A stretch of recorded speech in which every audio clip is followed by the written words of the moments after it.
ஒரு கம்பெனிக்கு வேலை தேடி வர்றவங்க இந்த மாதிரி ட்ரெஸ் பண்ணிட்டு வருவாங்க? நெத்தியில பட்டை, கதறு சட்டை, தோல்ல துண்டு, கால்ல ரப்பர் செருப்பு. என்னங்க அப்படி ட்ரெஸ் பண்ணா வந்துட்டீங்க, இப்படி ட்ரெஸ் பண்ணா வந்து ஷட் அப். இதெல்லாம் சட்டு தப்பையா? அழகா ஒரு பேண்ட் ஷர்ட் போட்டு வர தெரியாது? நீங்க ஜிஜி பாய் கம்பெனில வேலை செஞ்சீங்களோ பாஜி பாய் கம்பெனில வேலை செஞ்சீங்களோ எனக்கு அவசியம் இல்லை. சரி. You are going to work number 1 factory in India. Yes, ma'am. You should know the rules and regulations of the factory. Definitely, madam. No interruptions. Number 1, timing is very important. If you come 1 minute late, you'll be suspended for 1 week.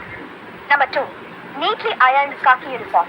இந்த ஷூக்குள்ள pant போடுறது, conductor back, கணக்குள்ள back, கதர் சட்டை, பட்டை இதெல்லாம் எனக்கு பிடிக்காது. Number 3, ஃபேக்டரியில எந்த மிஷினும் கெட்டு போகாம பாத்துக்கணும். அப்படி ஏதாவது கெட்டு போச்சுன்னா நீங்க தான் பொறுப்பு. Number 4, ஃபேக்டரியில அனாவசியமா பேசுறது, சிரிக்கிறது, அரட்டை அடிக்கிறது, தம் அடிக்கிறது இதெல்லாம் வச்சுக்கூடாது. புரிஞ்சுதா? புரிஞ்சுது. என் பிஏ கிட்ட போய் அப்பாயின்மெண்ட் ஆர்டர் வாங்கிக்க. பிஏ